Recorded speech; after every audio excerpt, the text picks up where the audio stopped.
everyone. Welcome to our AAUW Winter Member Gathering. We are getting ready for today's event and are so happy to see so many of you joining us today. In just a few moments, we will get started. But in the meantime, I'd like to provide an overview of today's program and the speakers for today. So you're introduced by me, Katrina Sunbreeze. We'll have a welcome from our AAUW National Board Chair, Diane Owens, a CEO update from Gloria Blackwell, along with updates on fellowships and grants, policy, and membership. I want to acknowledge that our Q&A is open. And so anyone who would like to submit a question to please use the Q&A function in your screen below. You'll see a little speech box with a question mark in it, marked Q&A. We'll do our best to answer as many questions as we can during today's program and follow up with an email with those questions after today's program. And as we continue to welcome further attendees, I do want to give a special thank you to AAUW's fiscal year 26 champions for women and girls. And that is the list of individuals who have made very generous donations of $5,000 or more cumulatively so far in this fiscal year, which began July 1st. So it's July 1st to date. We're so grateful for your support. We're also grateful for our equity keepers, formerly known as sustainers. Equity keepers are our monthly donors. And so this list of individuals have committed to supporting AAUW on a monthly basis, and we are so grateful for your ongoing support. And then next, I want to acknowledge our Legacy Circle members who are new within this fiscal year. So all of these individuals have joined our AAUW Legacy Circle and have joined a network of over 700 individuals across the country who have left generous gifts to AAUW through their estate plans or have named AAUW as a beneficiary in their insurance policies or other investment accounts. And so we are so grateful for your ongoing but lasting legacy of support. I next want to acknowledge that we are very excited to be sharing very soon our AAUW fiscal year 25 annual report. Wanted to show a snapshot or preview of what you'll be expecting, but please do check back soon for the annual report. We're very proud of all that we've accomplished with your support across the country. And now it is my great pleasure to introduce the chair of AAUW National's Board of Directors, Diane Owens. Hi, everybody. I am really excited to be back with you at my second member gathering as your National Board Chair. Now that I've had time to settle into this role, I can truly say what an honor it is to serve alongside such passionate, thoughtful, and determined leaders across AAUW. Since our last gathering, I've had the opportunity to listen, to learn, and to see our mission in action up close in our branches and advocacy spaces and in the countless ways you show up for women and girls every day. Those experiences have only deepened my respect in this organization and strengthened my belief in what we can accomplish together. This is a powerful moment for AAUW. With our strategic plan now moving from vision to action, we are building on more than 140 years of impact, while also positioning ourselves for the future. The goals that we have set are ambitious. Advancing equity in education, growing our reach, and strengthening our impact. And they ask us to think creatively, act boldly, and stay rooted in our shared values. What I've seen so far is that AUW is more than ready. My favorite mantra is be bold, be brave, and be brilliant. I want to take a moment to recognize you, our members, and our branches who bring this work to life. From funding opportunities for women and girls, to pushing for pay equity and economic security, to showing up as advocates in your communities. You really are the engine of this movement. Every win we celebrate starts with you, your branch, your commitment, and your leadership. As we gather today, let's take pride in how far we've come, and let's also stay focused on where we're headed. The months ahead will call for us to lead with courage, collaboration, and clarity of shared purpose. With our strategic plan as a guide to help us through challenging times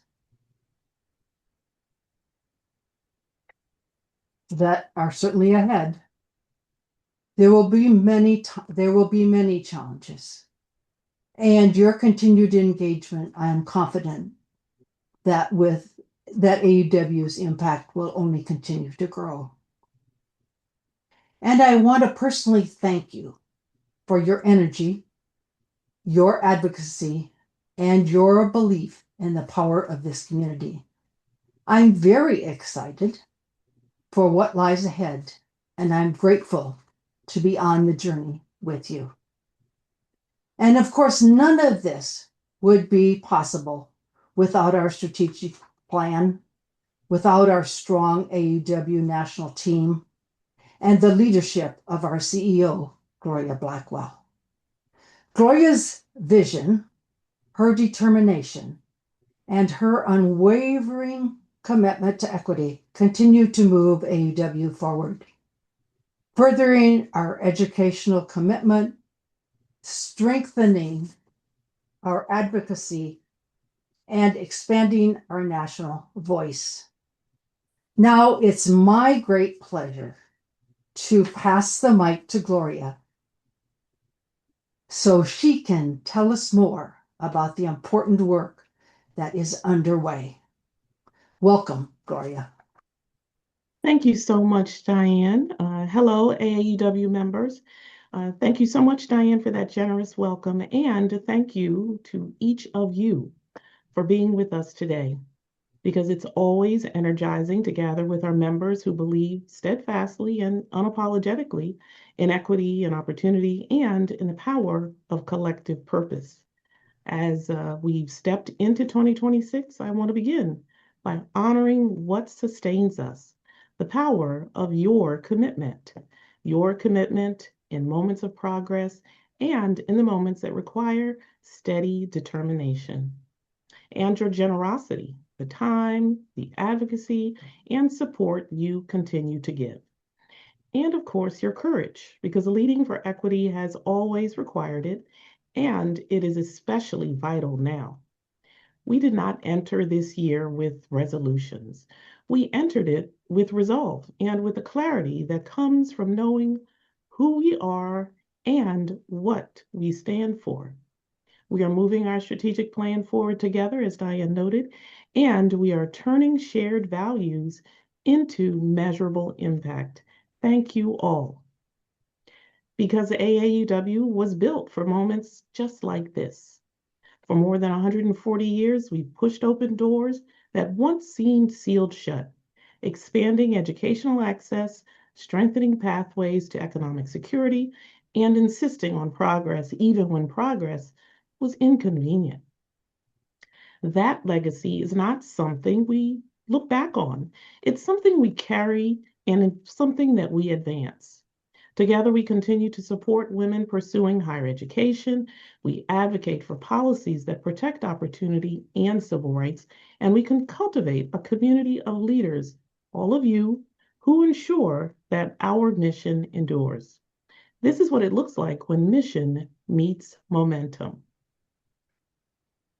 And you, our members and donors, play a critical role in sustaining that momentum. You are our foundation, our champions for women and girls, Legacy Circle members, branch and state leaders, our board and committee members, friends and partners across the country and around the world. Your support is more than financial. It really is an act of belief, a statement that education matters, that equity is worth defending, that women and girls deserve opportunity, not someday, but now. I want to also thank Diane, the Santa Barbara County Interbranch Council, and the AAUW Pacifica Branch for hosting me in California earlier this month. I was truly inspired by the incredible impact that you have on your local communities, from civic engagement to strategic collaborations and local scholarships. And I can't forget to mention the lasting impact of Tech Trek for Girls and moving girls towards STEM. I also appreciated the good weather, which was a far cry from the snowy East Coast at the time. Because of you, our members and leaders, this work continues every single day across communities, across our country, and it's creating lasting impact. And one of the clearest expressions of that impact is our fellowships and grants programs. This year, we honor and support another remarkable group of women scholars, innovators, and community builders whose work pushes boundaries and expands what the world believes is possible. They are advancing knowledge, transforming their fields, and carrying others forward with them. Together, they show us what happens when courage meets opportunity, that doors open, ceilings lift, and new futures take shape. With nearly $150 million awarded over our history, AAUW's investment in women's education remains transformative. When we talk about building pipelines to women's economic empowerment and leadership, this is what we mean. And this too is your legacy. At the same time, we must be honest about the moment we're in. In early 2026, higher education and the enforcement of civil rights continues to face significant uncertainty, from threats to student loan access and international education to Title IX rollbacks and reductions in civil rights enforcement. These decisions will shape who has access to opportunity and who is left behind. Women, especially women of color and those from underrepresented communities, are navigating these challenges at the intersection of education, economic pressure, and systemic inequity. So this moment demands vigilance, and AAUW is meeting it head on. We are mobilizing during public comment periods, defending civil rights protections, and calling on policymakers to provide strong oversight and guardrails. That is why our strategic plan is so important right now. It's not just a roadmap, it is a call to action. We refuse to be reduced by the challenges we face. Our priorities are guiding and fueling our mission. First, by funding higher education, because education remains the gateway to economic security and leadership. Our investments are declarations that women's aspirations matter, that their research belongs, and that their voices deserve to be heard. Next, through advocacy to remove barriers. Equity is not only about access, it's about transformation. We are focused on the policies and systems that shape higher education, economic security, and autonomy, and advocating for safe campuses, safe workplaces, and inclusive systems built with women at the center. And lastly, strengthening our reach and impact. Our members, you, are our movement. By aligning national and branch efforts, amplifying your work, and investing in connection, we strengthen our collective voice and ensure lasting impact and sustainability. This is a plan rooted in focus, urgency, and shared responsibility, a plan that turns values into action. And as I noted from the beginning, none of this happens without you. When people ask what makes AAUW truly extraordinary, my answer is always the same: our members, your commitment, your generosity, and your resilience. Every time you show up, you remind us what conviction looks like. You rise to the moment again and again because you believe in something bigger and refuse to let it go, because you believe in something greater than yourself and you're willing to work for it. And it is your collective strength that creates an impact far beyond what any single leader or branch could achieve. So, what does the rest of 2026 ask of us? It asks us to keep building with clarity and courage. It asks us to stay engaged even when the work feels hard, and to remember that leadership, especially in challenging times, requires community and grace. Imagine the woman whose first fellowship becomes the turning point in her life. Imagine the student who speaks up for the first time and finds her power in that moment. And imagine the branch member who discovers she is not just a part of her community, she is shaping it. This is the change we are shaping together. This is the change that you make possible. I believe deeply in this mission. I believe in each of you. And I believe with full conviction that our brightest days as AUW are still ahead. So thank you for your steady leadership. Thank you for your courage in these challenging times. And thank you for continuing to stand with us today, tomorrow, and always. And now I'm very delighted to turn it over to Hortensia Ariano, our Director of Fellowships and Grants, who will share the ways we are tackling Strategic Priority 1 in 2026. Hortensia? Thank you, Gloria, and hello, everyone. It's such a pleasure to be here with you today. As you know, one of the most tangible ways AAUW advances equity for women is through direct financial investment. And this year, AAUW is disbursing more than 5.5 million through our fellowships and grants programs.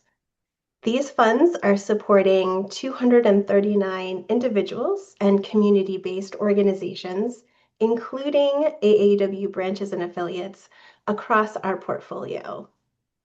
The vast majority of these awards are made possible through endowments established by generous AAUW members and supporters. These endowments provide sustained year-over-year funding, allowing us to offer consistent, reliable support across these programs. In addition, some awards are supported by one-time gifts made in a given year, which allows us to respond flexibly to emerging needs and opportunities. Together, endowed funds and annual gifts from the form the financial foundation that makes our awards possible. And now I'd like to highlight how in FY26 spending reflects our strategic prioritization of graduate education, research, and career advancement with targeted investments across both individual and those community-based programs I mentioned. As you can see here, the majority of funding is concentrated in American fellowships and international fellowships, accounting for the clear bulk total of spending and underscoring our commitment to graduate study and research. Career development grants and selected professions fellowships represent a significant investment in mid-career and workforce-focused support, helping women advance and persist in fields in which they have been historically underrepresented. In addition, while smaller in dollar amounts, community action grants and branch and affiliate grants play an important role in extending AAUW's mission at the local level and supporting community-driven initiatives. And finally, the international project grants complement our international fellowships by supporting targeted project-based work that advances gender equity beyond our borders. AAUW's investment in these programs is about more than numbers. These numbers represent tuition paid, research conducted, communities served, and careers launched. Each award made is also a highly competitive, a mission-aligned investment, and supports women at pivotal moments in their academic, professional, and leadership journeys. I'd like to turn your attention now to how at AAUW we take seriously the responsibility that comes with stewarding member-supported funds. Every award represents trust from our members, donors, and supporters. And behind every dollar awarded is a rigorous multi-step review process designed to ensure fairness, integrity, and alignment with our mission and values. So you can see here the first step in that process is an eligibility review. In this initial stage, applications are first reviewed to confirm that they meet all program requirements. This ensures that we are evaluating applications on a level playing field and honoring the intent of each fellowship or grant. Step 2 is a panel review. Eligible applications move to expert review panels where they are evaluated holistically. Reviewers assess applicants based upon criteria such as academic excellence, impact, feasibility, clarity, and mission fit.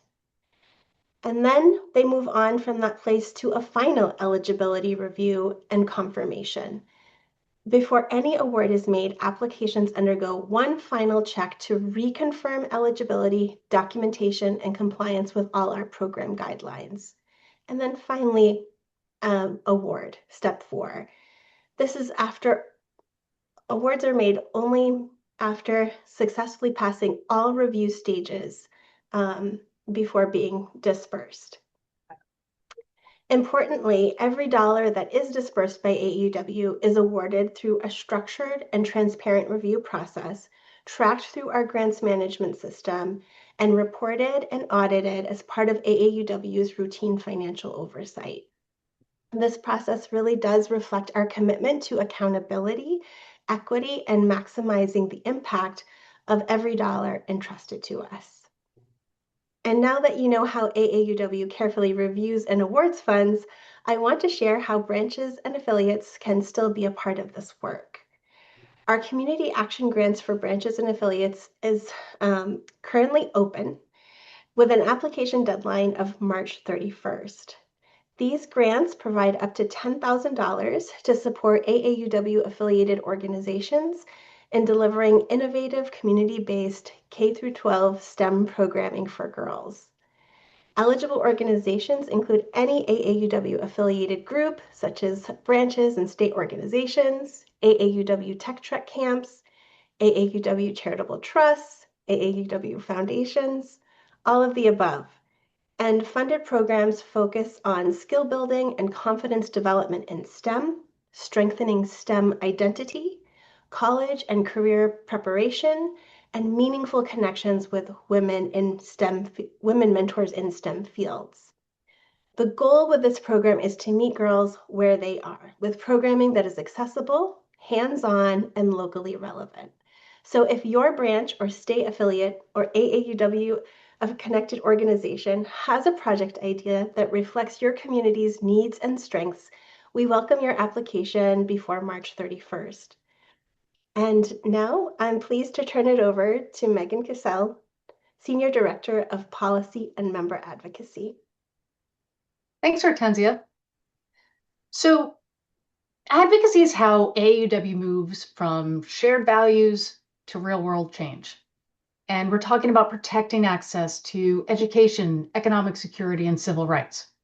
And right now is definitely one of those moments when decisions are being actively shaped. So next, I'm going to give you a quick policy update that stays grounded with a few examples. So here's the truth. The past year has felt a little bit like playing whack-a-mole. First, let me just touch on civil rights enforcement. This is understandably where people get confused. So let me be really clear.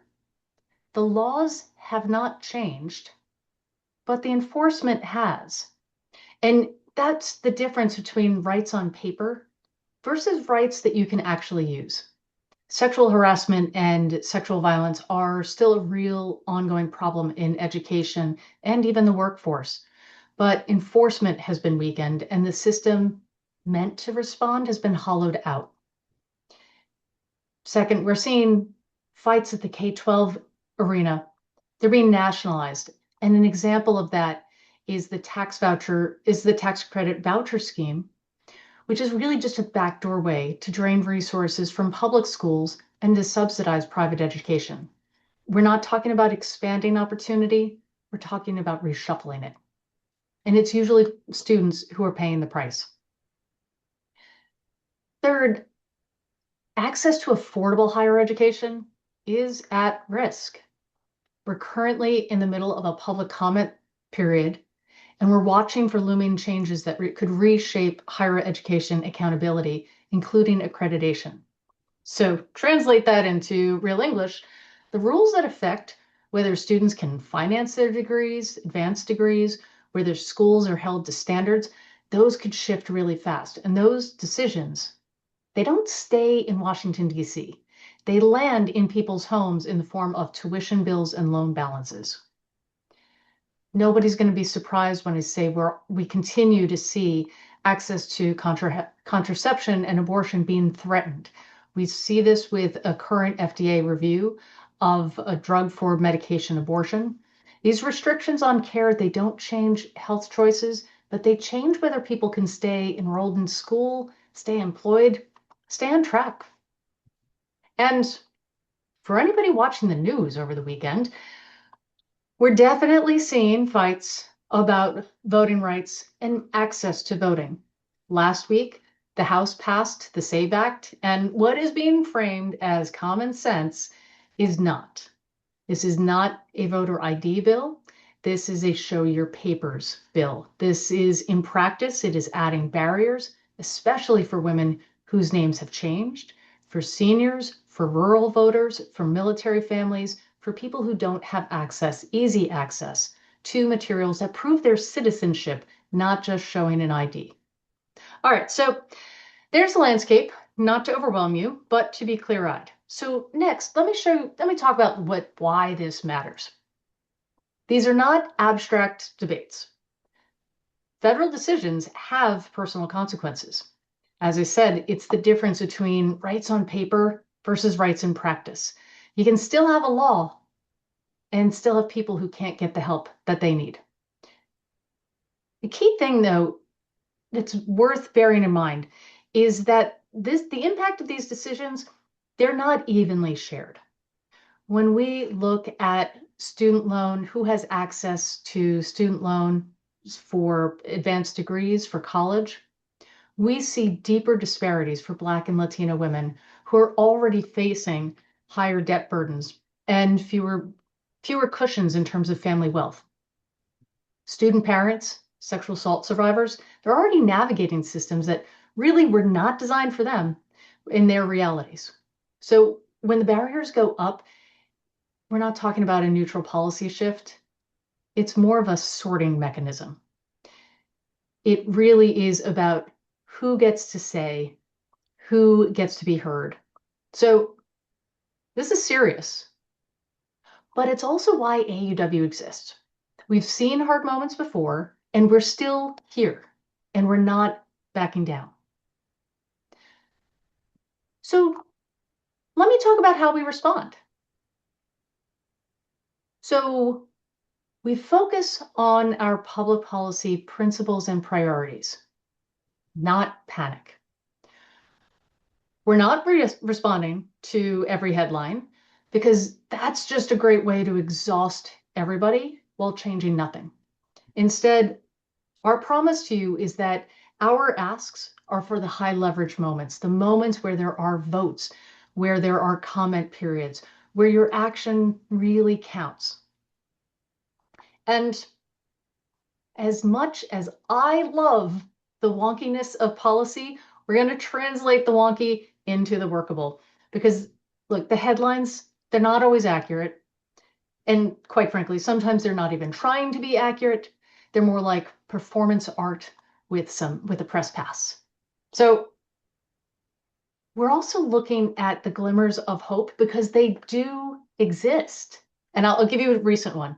Last month, the FY26 appropriations bill finally passed.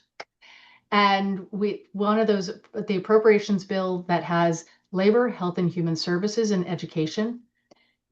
The bill that passed was a full bipartisan rebuke of the administration's proposed budget for education.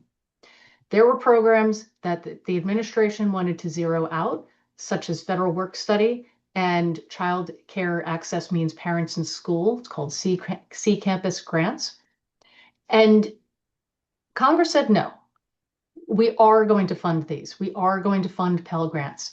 So we also saw Congress showing some oversight, and they actually had some language telling the Department of Education, you can't cleave yourself into multiple parts.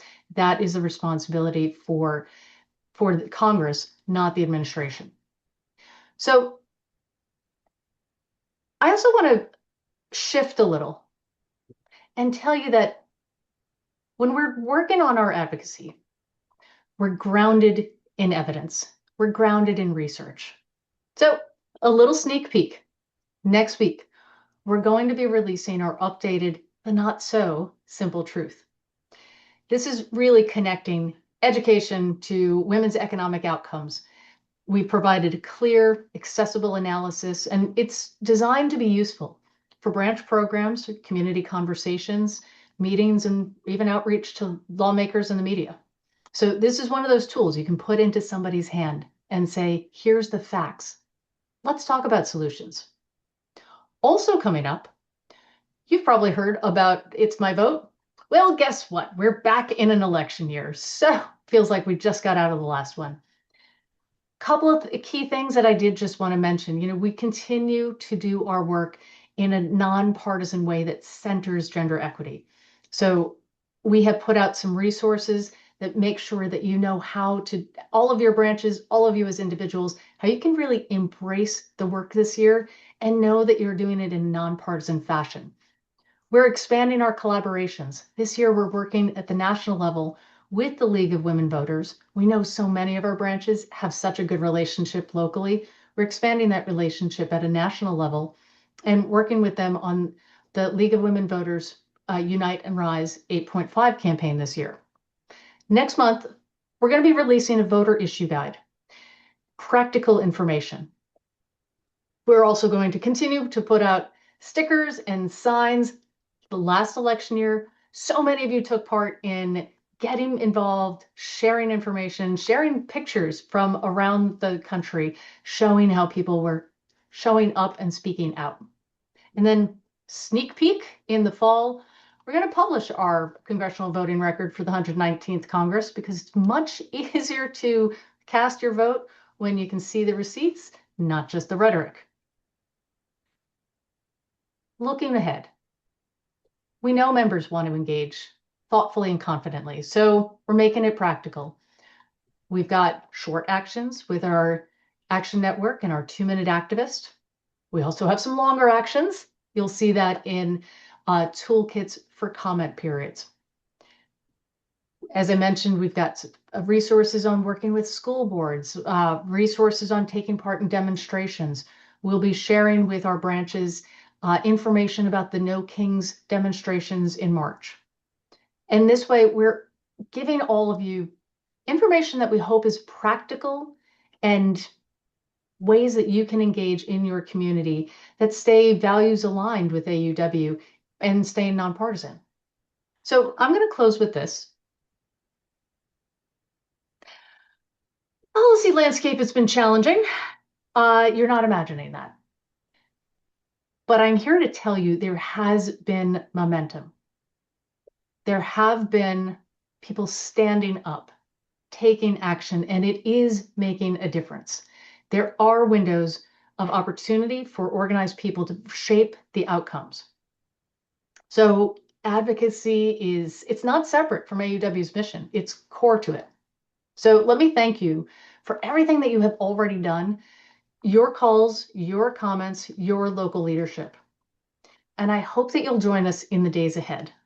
In fact, I hope that you'll join us for the comment period, even this month. Because when AAUW members move with purpose, we don't just respond to the moment, we change what's possible. So with that, let me turn things back over to Katrina. Thanks, Megan. I always get really energized about hearing our policy update. And of course, a big part of Megan's role is in member advocacy. And as she mentioned, we can't do this work without you. And just want to say that I also really cherish these opportunities to connect with our membership. For those of you who don't know me, I am AUW Senior Director of Institutional Advancement, and in my role, I lead our membership and fundraising teams. Up next, I want to be able to share with you an update on the work of my team, which is in strengthening AUW's reach. What you heard from Hortensia and Megan covered the bulk of our work in our first two strategic priority areas for our strategic plan, which was launched in May of last year. And our third strategic priority is with regard to strengthening AUW's reach. What that means is that the work in this priority area is in growing and sustaining membership and our wider base of supporters, ensuring strong and healthy branches, and increasing alignment across our affiliates.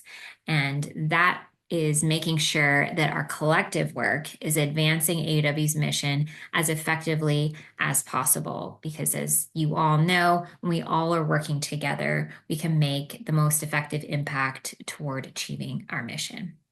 So AUW's member network includes over 600 branches across the country, over 30,000 members, over 10,000 donors, and 20% of our members are also donors. I know that we can continue to make that percentage higher.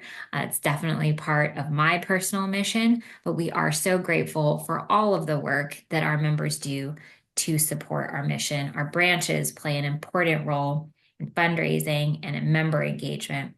Not to mention the programmatic and policy work that you all are doing focused on our mission. Next, I'm really proud to do some celebrating of our branches and members. And in particular, as Hortensia mentioned, one of our grant programs is our Community Action Branch grants. And I am really pleased to congratulate in particular this list of our Round 2 Community Action Branch grantees. That's the AAW New Jersey Charitable Trust, our American Association of University Women Tech Trek New Mexico, AAUW Asheville, AAUW Florida Supporting Foundation, the American Association of University Women NYC Metro Branch, and the AUW St. Louis branch. So congratulations to this list of branch grantees. You heard previously that our fellowships and grants team at AAW National has offered dedicated funding of up to $10,000 to support branches and states in implementing innovative STEM programming for girls in grades K through 12. It's my pleasure to recognize this group of branches, but then also highlight once again that the current application cycle is open through the end of March. And so perhaps one of your branches can be on this list of awardees in the future. I also want to next take some time to just highlight and celebrate last year's contest winners for our annual art contest. This year, which the art contest submission period has ended, but this year we received nearly 200 submissions, and soon we'll be announcing this year's winners. The art contest is an annual tradition. It celebrates our member artists, but also importantly, it's tied to a highly successful fundraising effort. And what makes me proud about this effort is that this really important fundraiser to AUW's Greatest Needs Fund is directly tied to artwork from our members. So in a very real and tangible way, the work of our members is having a direct impact on our fundraising efforts. So for those of you who made submissions, thank you so much. For those awardees or finalists last year of our contest, the beautiful cards that many of you have received in years past are a direct result of the submissions of our members throughout the country. And so we look forward to sending you this year's batch of winners. I now want to transition to sharing a bit more about what is a top priority for my team, certainly, and across the organization, which is branch alignment. For those of you who are branch members, in particular member leaders, you all are hopefully quite familiar with our annual branch survey. So last fall, when I last addressed you for our member gathering, I shared some highlights from the fiscal year 25 branch survey. And I just want to take a moment to once again say how meaningful it was that we had such a large participation this last year. So we had 453 branches that responded. And we heard from the majority of AUW's active affiliates nationwide. That level of engagement, I cannot understate, matters very much. It gives us a real insight into what branches are doing, what you need, and where national can support you and have the greatest impact. And since then, we've been using that data in really practical ways. It shapes our fiscal year 26 virtual offerings.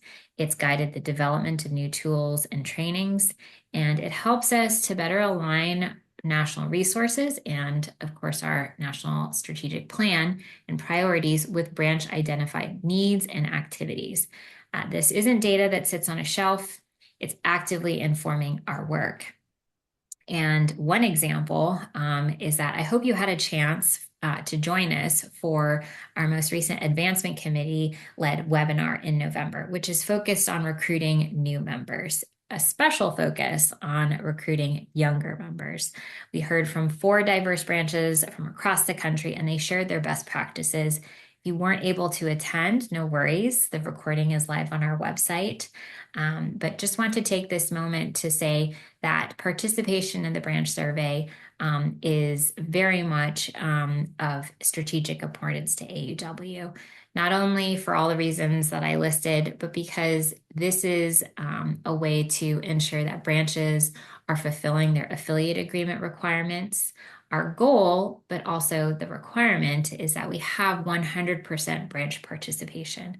So whether or not you hold a leadership position in your branch, I hope you will have conversations with your member leaders to ask about your branch's participation in the branch survey this year, as well as last year. The icing on the cake, of course, is the recognition that you all will receive through the 5-star program. So our 5-star program is not just there for recognition. It really is a framework for our branches to be successful. It provides clear, achievable targets for branches, not just to ensure that they have some targets for their work, but to ensure that all of our branches are in alignment with the national office and, of course, with one another. So the 5-star program provides clear, achievable targets. It encourages alignment, but it emphasizes, in particular, mission-based programming alongside social connection, which we know is so incredibly important to that branch level work. One of the most encouraging things that we're seeing is that branches aren't just checking boxes, they're using the 5-star criteria as a planning and decision-making tool. I have spoken to many branches who have found it really helpful to have some goals and targets to strive for. It's helped them with their summer planning sessions. It helps them really see where they can strive to do better, but then also to understand where they are on track. For those select few, or I'm not going to say select few, but for that select group of branches that earns all 5 stars, it certainly is affirming for them to see that they're on track. For those, no matter whether you receive 1 star in communications or programming to all 5, it is a really wonderful way for you to see where you're doing well and where you have some goals to achieve in the year ahead. And so I definitely encourage everyone to learn a little bit more about the 5 star program. With more than 600 affiliates nationwide, it's really that collective impact that's going to be the strongest when we're moving in the same direction toward shared goals. As we look ahead to FY26, I want to make sure that we can really build momentum on the success of fiscal year 25. And so just wanted to emphasize that our fiscal year 26 branch survey will launch in April, and the deadline will be June 30th. So you'll have a full 3 months, the last quarter of this fiscal year, to ensure that you're able to complete the branch survey. As we move forward, and to conclude, I want to leave you with AAUW's 5 calls to action, which offer really simple ways for every member to stay engaged. Join. We want you to invite others into AAUW and help grow our reach.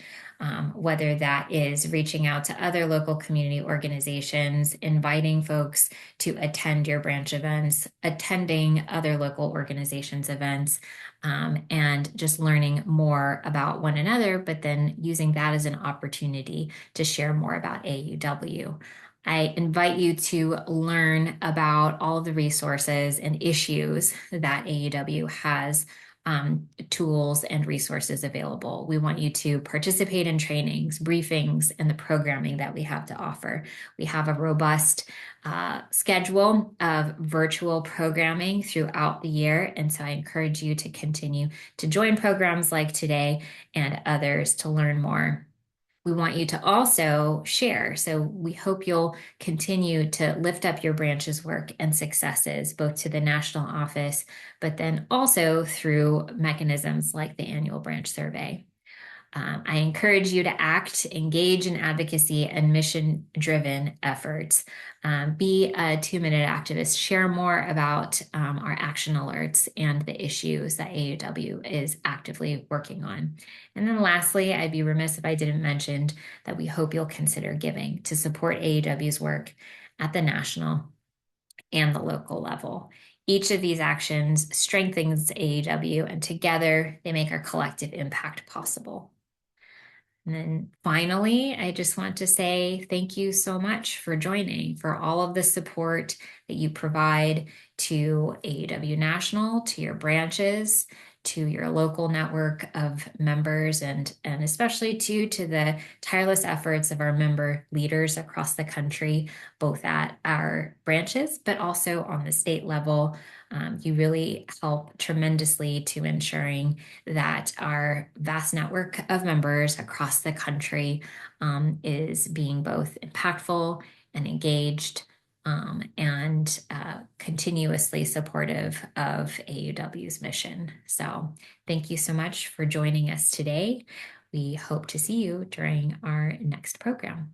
Have a great day.